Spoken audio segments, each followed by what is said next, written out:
신명기는 모세 오경 중에 하나입니다. 하심탐사에서 제가 말씀을 드렸는데 모세 오경을 연대기적으로 좀 표시하면 이렇습니다. 함께 보실까요? 모세 오경을 시간 순으로만 잡으면 책 3개면 됩니다. 책 3개면 돼요. 창세기가 에덴에서 출발해서 이제 그 야곱 이후에 그 요셉이 애굽으로 들어가죠. 그리고 그 요셉의 그 형제들 그리고 아버지 되는 야곱이 애굽으로 들어갑니다. 그래서 창세기는 마무리가 돼요. 그래서 에덴에서 애굽까지가 창세기고요. 그 애굽에서 바톤 터치를 누가 하냐면 출애굽기가 합니다. 물론 한 400년간의 간격이 있지만 이제 애굽에서 출애굽하는 스토리가 진행이 돼요. 그래서 어디까지가 출애굽기냐면 시내산까지가 출애굽기 내용입니다. 그러니까 광야 생활의 진면목은 아직 출애굽기에 다 나오지 않습니다. 오히려 그 광야에서의 대부분의 스토리는 어디에 표시되어 있냐면 민수기에 표시되어 있습니다. 그러면 레위기는 뭐냐? 그 시내산에서 그 모세가 하나님으로부터 받은 그 제사와 관련된 제사장과 관련된 또 다른 하나의 스페셜한 그냥 내용입니다. 그러니까 연대기적인 시간은 들어있지 않아요. 그러니까 하나의 어떤 내용을 받은 거예요, 시내산에서. 그리고 신명기, 오늘 보려는 신명기는 민수기는 그래서 시내산에서 모압 평지까지인데 신명기는 이제 모압 평지에서 이제 가나안으로 들어가기 바로 직전에 그 민족의 지도자 모세를 통하여 하나님께서 다시금 이 이스라엘 민족에게 그 다음 세대에게 말씀하시는 장면입니다. 그러고 나서 바톤을 누가 받냐면 여호수아가 받아서 모압 평지에서 이제 가나안으로 진군해 나가는 스토리입니다. 그러니까 모세오경을 시간 연대기적으로 잡으면 창세기, 출애굽기, 그다음에 민수기로 가는 거죠. 그렇다면 신명기는 이 민수기의 마지막 끝자락 모압 평지에서 모세가 이스라엘 민족에게 했던 3편의 설교를 정리한 것입니다. 자, 결국 이 신명기의 내용에는 어떠한 내용이 들어있을까요? 출애굽기의 내용도 일부 들어있고요. 또 민수기의 내용도 들어있습니다. 그런데 그것을 단순히 반복하는 것은 아니고 항상 하나님과의 관계에 있어서 그 의미가 무엇인지를 이 모세는 설명을 하고 있는 거예요. 결국 과거를 기억함을 통해 우리가 오늘 본문, 오늘 제목의 기억하라인데 실은 오늘의 제목뿐만 아니라 이제 신명기 강해의 전체적인 어떤 띠이 기억하라입니다.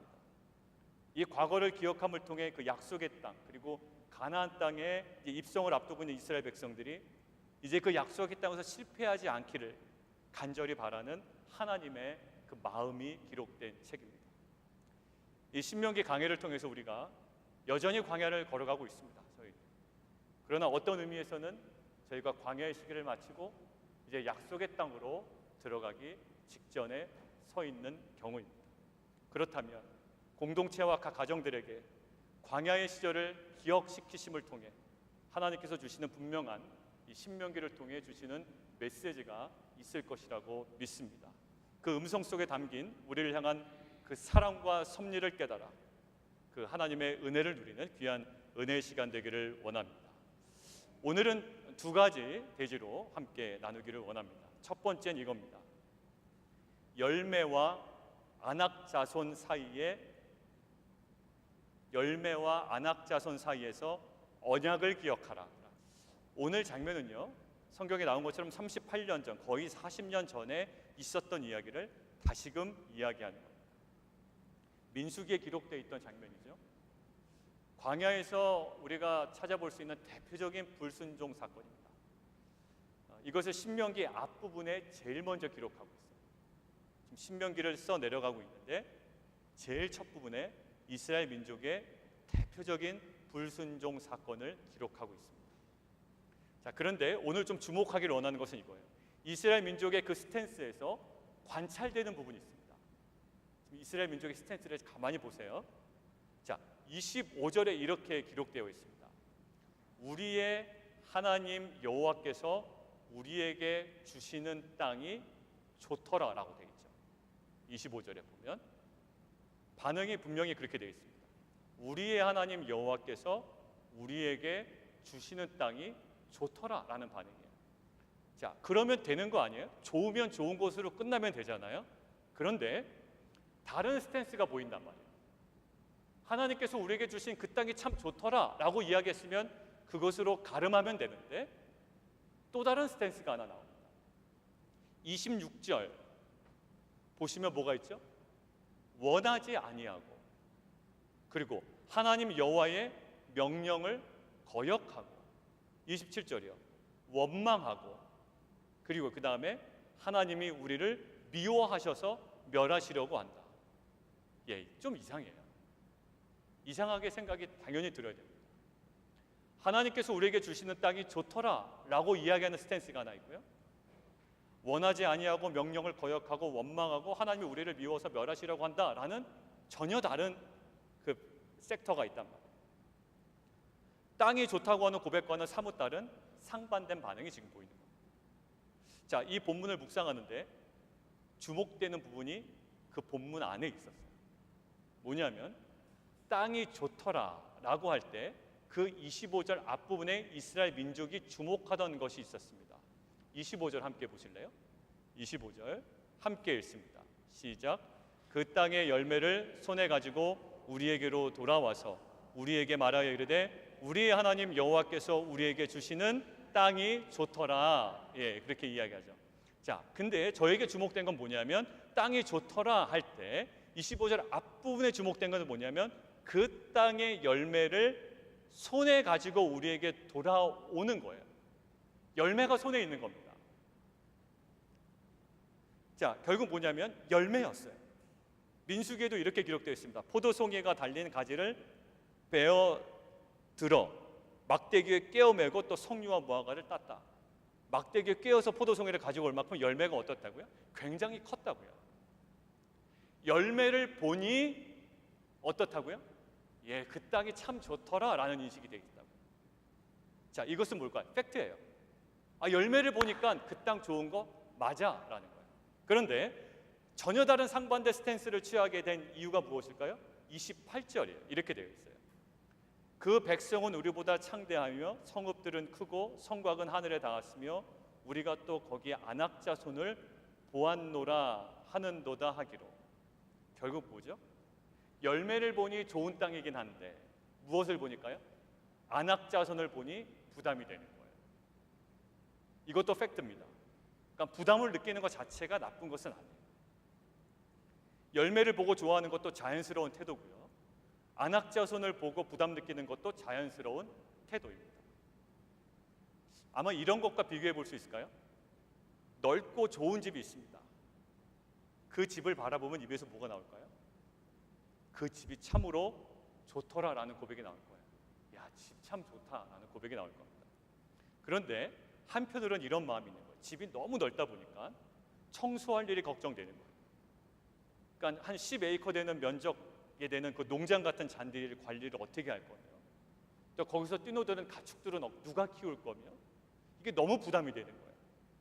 그래서 집이 넓고 좋은 것도 뭐예요? 그것도 팩트고 너무 넓어서 부담되는 것도 팩트예요. 두 개 다 팩트예요. 그래서 무엇을 포기해버리는 거라고요? 예, 집을 포기해버린다. 너무 좋아. 그런데 너무 부담돼. 그 누가 다 치울 거냐? 누가 다 관리할 거냐? 그래서 집을 포기해버리는 거예요. 신앙적으로 얘기하면 뭘 버리는 거죠? 가장 소중한 유업을 버리는 거라고요. 자, 이스라엘 민족이 열매를 보면 취하고 싶은 좋은 땅이긴 하나 안악자손을 보면 부담되는 땅으로 여겨지는 거예요. 이스라엘 민족이 지금 어디 사이에서 갈등하고 있습니까? 열매와 안악자손 사이에서 지금 갈등하고 있는 거예요. 사실 우리도 동일한 갈등을 직면할 때가 있습니다. 가정을 위해서 참 좋아요. 그리고 자녀를 위해서도 참 좋습니다. 내 자신을 위해서도 참 좋고요. 교회를 위해서도 참 좋아요. 하나님 나라를 위해서도 참 좋은 거라고요. 너무나도 좋지만 어떠한 부담되는 요소가 눈에 딱 띄는 겁니다. 참 좋아요. 그런데 부담되는 요소가 눈에 하나 발견이 된 거예요. 어떠한 사람이 부담이 되든 어떤 상황이 부담이 되든 그 모든 것이 부담이 되든 부담이 될 때가 있어요. 결국 그 부담 때문에 소중한 유업을 포기해 버릴 때가 있다는 거예요. 이스라엘의 실패의 모습은 어떠했습니까? 이스라엘 민족이 약속의 땅을 정탐하죠. 그 언약의 땅에서 모두 보여요. 열매도 보이고 안악자손도 보입니다. 그런데 그들은 어디에 집중해서요? 안악자손에 집중하여 포기를 선언해 버리는 거예요. 우리 못 들어가겠다. 여러분들, 우리가 얻고자 하는 것, 우리가 누리고 수 있는 유업들, 소중한 것들이 너무나도 많아요. 근데 그 어떠한 것이 거추장스럽대요. 어떠한 사람 때문에 안 되겠다라는 거예요. 이 어려운 상황 때문에 내가 이 유업을 받기를 거부하겠다라는 거예요. 이거 버티느니, 이것을 참느니, 안악자손을 내가 대면하느니 아예 좋은 땅을 버리겠다라는 거예요. 그렇다면 그들에게 필요한 것이 무엇일까요? 이스라엘 민족에게 필요한 것이,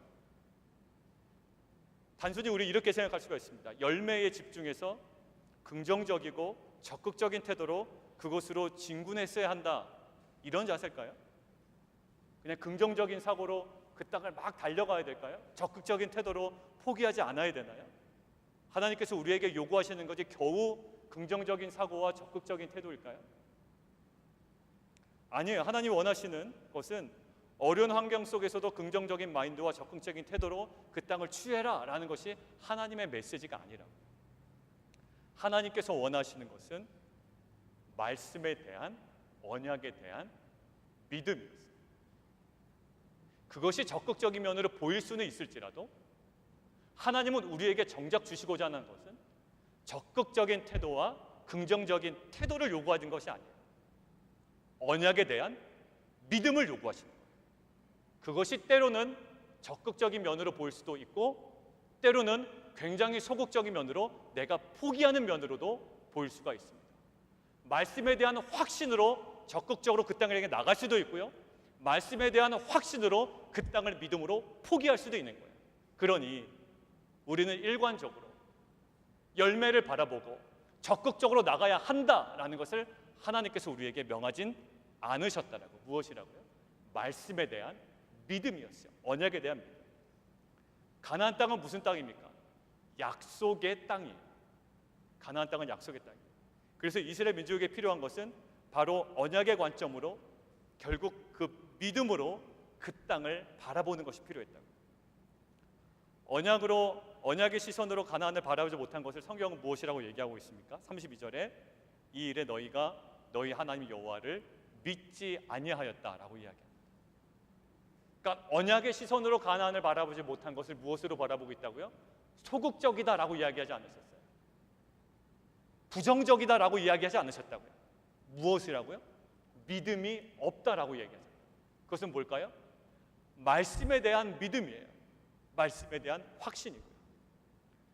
단순히 세상적인 긍정적인 시각으로 바라보는 것을 요구하는 것은 아니에요. 결국 뭘까요? 언약의 관점으로, 믿음으로 그 땅을 바라보라는 거예요.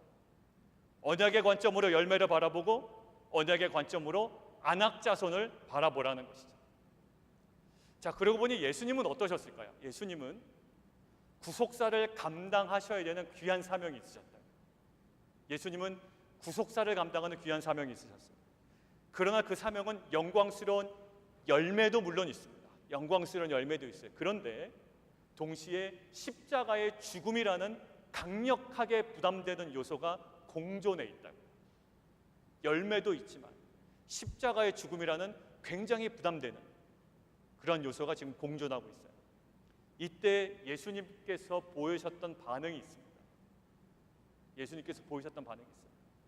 예수님이 그저 긍정적인 마인드와 적극적인 태도로 십자가를 그저 지고 가신 것이 아니라, 예수님은 긍정의 마인드로 십자가를 지신 것이 아니라 오직 십자가를 무엇으로 보고 계셨다고요?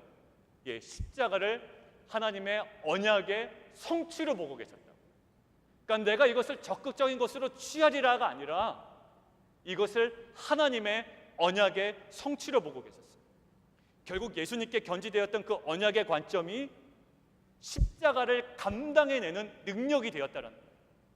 예수님에게 있었던 긍정적인 마인드가 십자가를 지게 하신 것이 아니라 예수님에게 있었던 언약에 대한 관점이 십자가를 지게 하는 능력이 되었다. 마찬가지로 이스라엘 민족이 아낙 자손을 감당할 수 있는 능력은 무엇일까요? 긍정적인 마인드, 적극적인 태도, 할 수 있다. 그냥 우리 안에 있는 그런 믿습니다. 그런 맹목적인 긍정적인 사고가 아니라고. 결국 우리가 취해야 할 소중한 유업 속에 공존하고 있는 아낙 자손의 부담을 감당할 수 있는 능력은 뭘까요? 열매 때문에 좋지만 아낙 자손 때문에 부담되는 우리에게 그것들을 이길 수 있는 능력이 무엇일까요? 언약의 관점이 그 능력인 줄 믿습니다. 결국 가나안에 들어간 이후에 이스라엘 민족을 보호해주는 것이 무엇일까요? 이스라엘 민족이 가나안에 들어갑니다. 이스라엘 민족을 보호해주는 것은 결국 무엇이었을까요? 군사력이었을까요? 아니면 경제력이었을까요? 아니면 많은 인구가 그들을 보호해줬을까요? 아니면 그들이 갖고 있는 농경 기술이 그들을 보호해줬을까요? 아니요, 그들은 오히려 농사의 초보자였습니다. 가나안에서 그들을 보호해주는 것은 성경이 무엇이라고 얘기하죠? 너희가 여호와의 율법을 지키면 그 땅에서 장구하리라. 가나안 땅에서, 약속의 땅에서 그들을 지켜주는 것은 군사력도 아니요, 경제력도 아니요, 세상의 그 어떠한 권력도 아니었어요. 세상의 것으로 감당해낼 수 있는 그 땅이 아니에요. 약속의 땅은 세상의 것을 취해다가 그 땅을 겨우겨우 살아가는 그 땅이 아니라고요.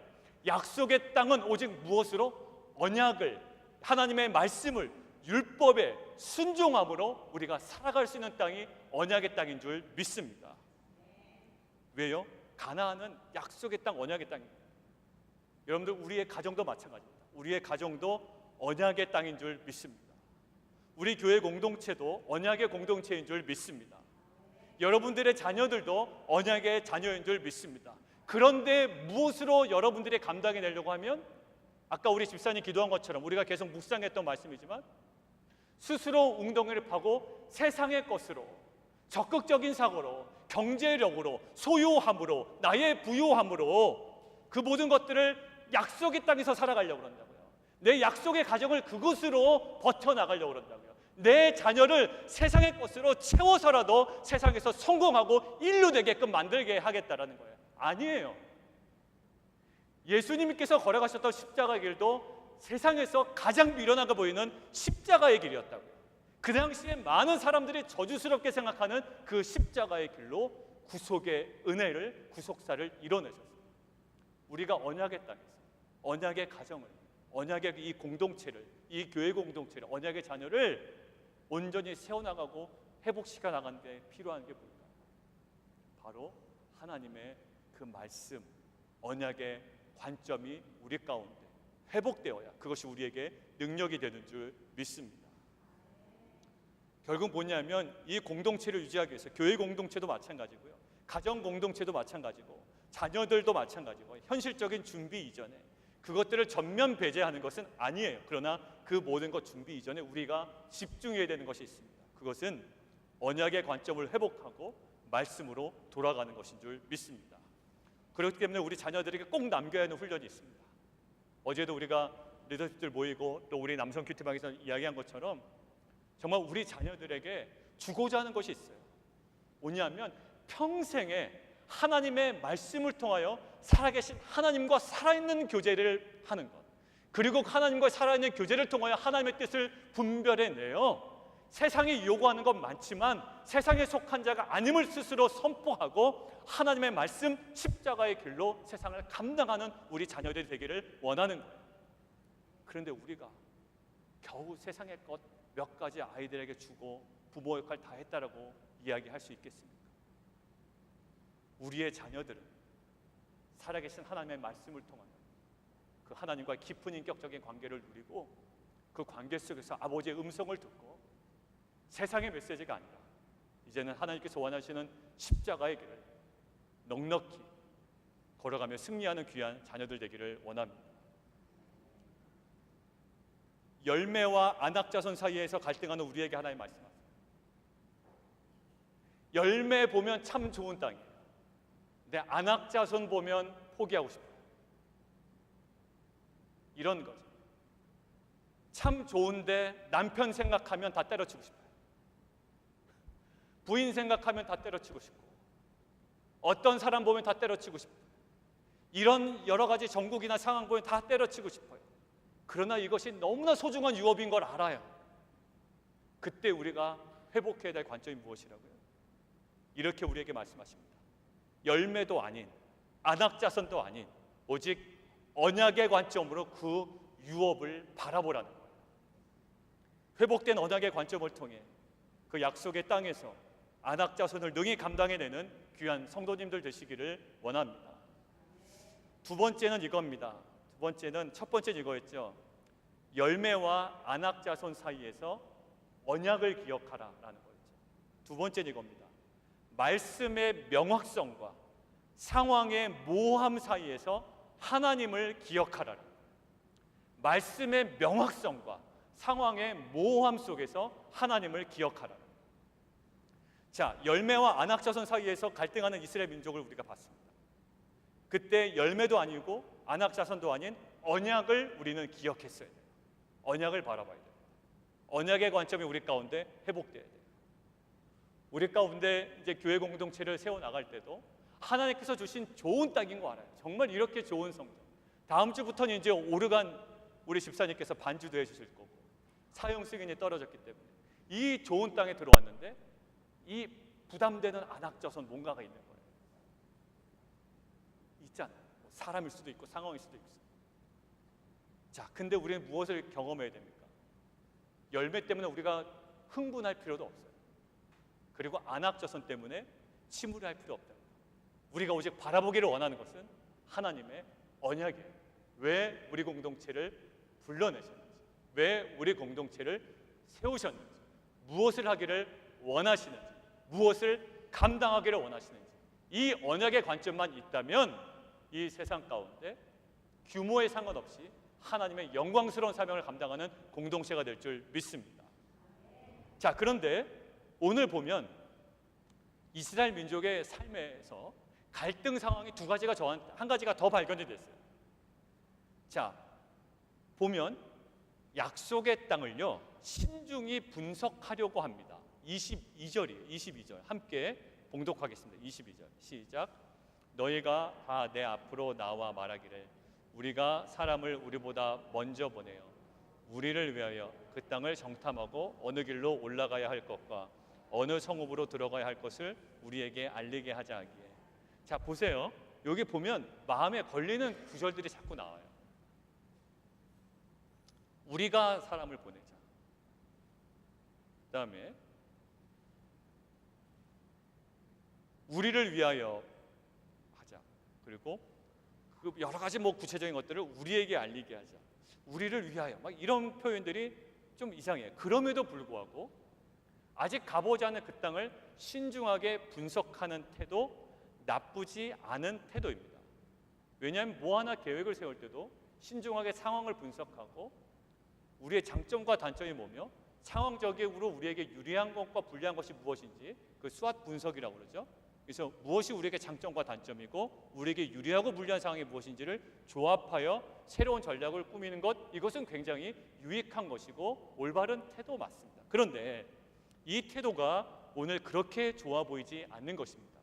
왜 좋아 보이지 않느냐? 왜냐하면 21절에 모세의 권면이 있었기 때문이에요.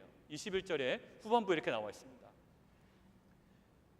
너희 조상 하나님 여호와께서 너희에게 이르신 대로 올라가서 차지하라. 여기까지만 해도 괜찮은데 두려워하지 말라. 여기까지만 해도 또 괜찮아요. 근데 뭐라고 하죠? 주저하지 말라라고 이야기합니다. 하나님께서 말씀하셨기 때문에 어떻게 알아? 이제는 주저하지 말고 올라가라라고 이야기하거든요. 그런데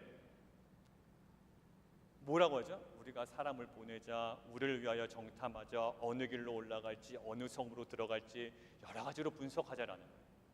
모세의 메시지에 비하면 걸맞지 않는 분석이에요.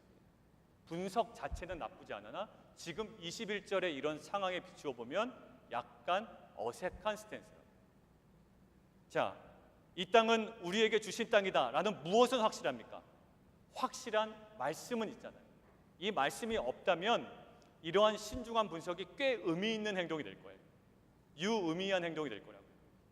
확실한 말씀이 없으니까 우리가 그 땅을 분석해 보는 것 좋잖아요.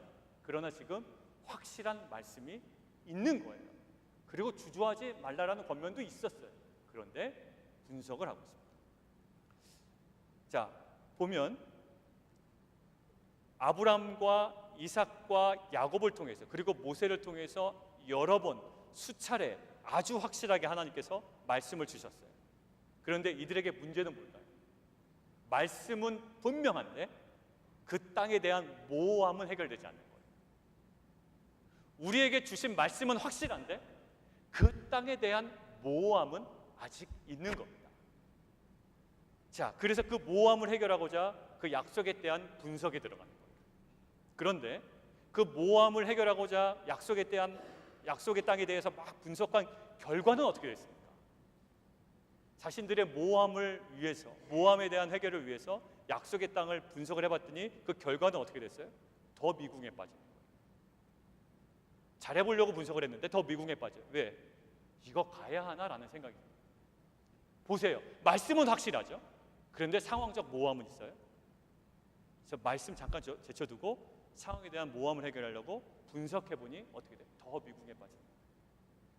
우리도 사실 마찬가지입니다. 한두 차례가 아니라, 가정들마다 한번 생각을 해보세요. 한두 차례가 아니라 여러 번 큐티 말씀을 통해서, 그리고 설교를 통하여, 묵상을 통하여 명확하게 가정에게, 자녀에게 말씀해 주셨어요. 그러면 어떻게 될까요? 그곳으로 가야 합니다. 그 약속의 땅을 취해야 합니다. 그런데 우리 가운데 모호한 영역이 남아있는 거예요. 뭘까요? 말씀은 명확한데 무턱대고 순종했다가는 계산기를 두들려 보니까 답이 나와요, 안 나와요? 안 나오는 거예요. 말씀은 명확한데 계산기를 두들려 보니까 여전히 뭐가 남아있어요? 모호함이 남아있다. 순종한 다음 그림이 여전히 베일에 감춰져 있어요. 불확실성이 아주 짙어요. 개척하라고 말씀을 주셨잖아요. 그런데 개척 이후에 뭐 하나 선명한 그림이 없는 거예요.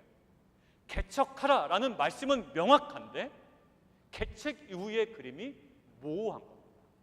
이 딜레마예요, 신앙. 우리의 말씀이 부족한 것도 아니에요. 말씀이 분명히 우리 가운데 임했다고. 그런데 뭐가?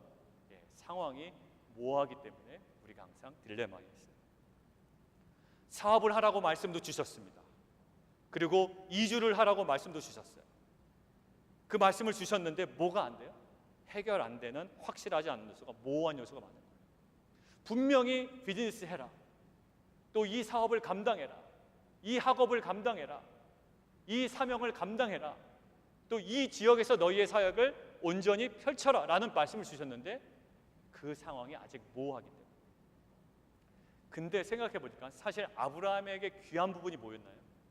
아브라함에게도 말씀의 명확성은 있었어요. 본토 친척 아비의 집을 떠나라 라는 말씀이 있었지.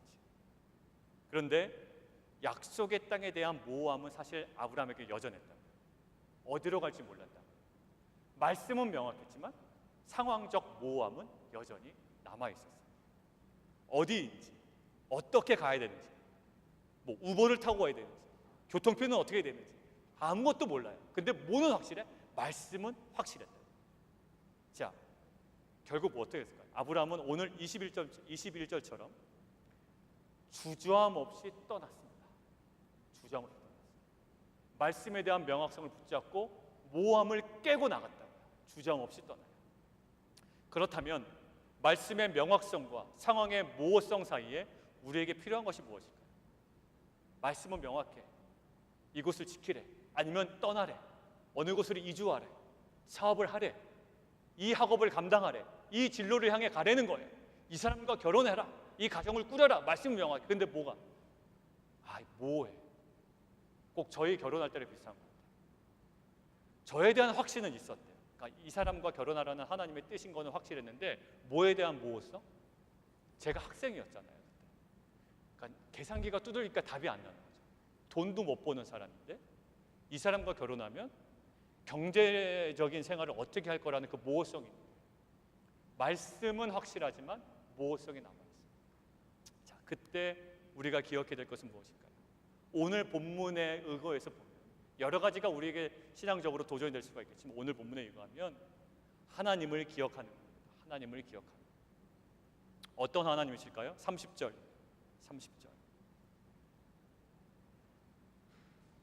너희보다 먼저 가시는 너희의 하나님이래요. 그리고 애굽에서 너희를 위하여 너희 목전에서 모든 일을 행하신 하나님이래요. 그리고 31절, 사람이 자기의 아들을 안는 것 같이 너희가 걸어온 길에서 너희를 안으사 이곳까지 이르게 하신 하나님이래요.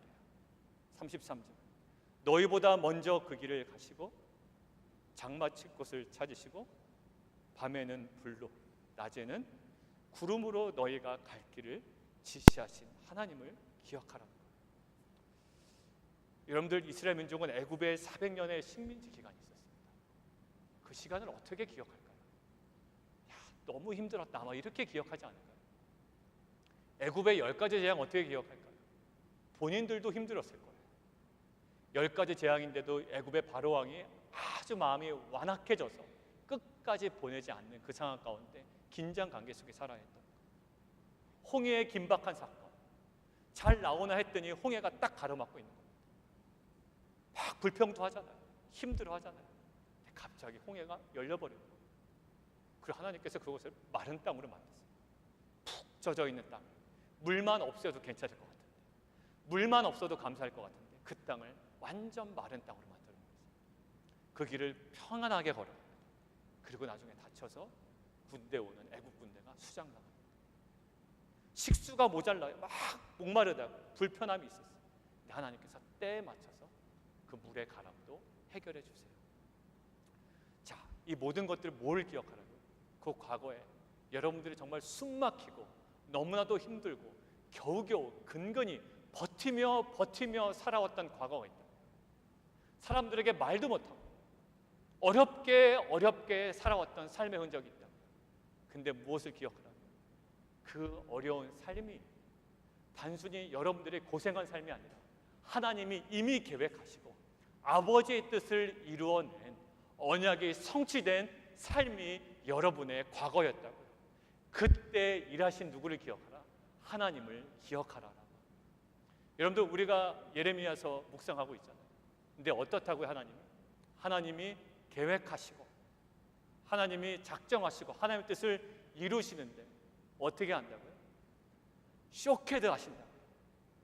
하나님께서 쇼케드 하신대. 뭐라고? 지켜보고 계신대. 네가 무엇을 보느냐라고 했더니 샤케드 봅니다 라고 했는데 하나님이 무엇으로 받아들였어요? 쇼케드 봅니다 라고 받아들이셨다고 말씀하죠. 쇼케드가 뭐라고요? 하나님이 지켜보시는 것을 제가 봅니다. 제가 그저 고생한 삶이 아니라 그 모든 삶을 통하여 하나님의 뜻이 이루어지고 있는지 이루어지고 있지 않는지, 하나님 우리를 도우시며 그 모든 것들 속에 하나님의 뜻이 이루어지기 위하여 하나님께서 지켜보고 계시는 그 쇼케드를 제가 보고 있습니다라는 거예요. 결국 뭐예요? 죽을 것 같지만, 여전히 지금도 너무나도 죽을 것 같지만 사실 하나님의 은혜만이 있었던 시간이에요. 지금까지 이 자리에 서게 하시기 위해서 하나님의 일하심만 있었어요. 광야가 너무나도 힘들었지만 실은 광야는 철저하게 하나님의 은혜가 역사한 시간이었습니다. 내가 지금까지 지내온 것은, 그리고 내가 지금 이 자리에 서 있는 것은 결국 하나님의 은혜인 줄 믿습니다. 그러나 이것이 무슨 하나님의 은혜냐라고 불평되는 그 인생 속에서도 지금 너무나도 답답하고 어딘가에 얽매여 있는, 정말 이것을 어디다 말하지도 못하는 이러한 답답한 내 인생도 결국 하나님의 뜻이 이루어지는 그 언약이 성취되는 거룩한 현장인 줄 믿습니다. 이러한 언약의 관점이 우리 가운데 회복되기를 원하고, 과거에 우리 가운데 고생했던 시간이 그저 고생한 과거가 아니라 하나님께서 우리에게 구체적인 은혜로 임하셨던 시간인 우리가 깨닫는 은혜가 있기를 원합니다. 여러분들, 이사야서 46장 3절에서 4절 함께 좀 읽을까요? 이렇게 되어 있습니다. 시작. 야곱의 집이여, 이스라엘 집에 남은 모든 자여, 내게 들을지어다. 배에서 태어남으로부터 내게 안겼고 태에서 남으로부터 내게 업힌 너희여, 너희가 노년에 이르기까지 내가 그리하였고 백발이 되기까지 내가 너희를 품을 것이라.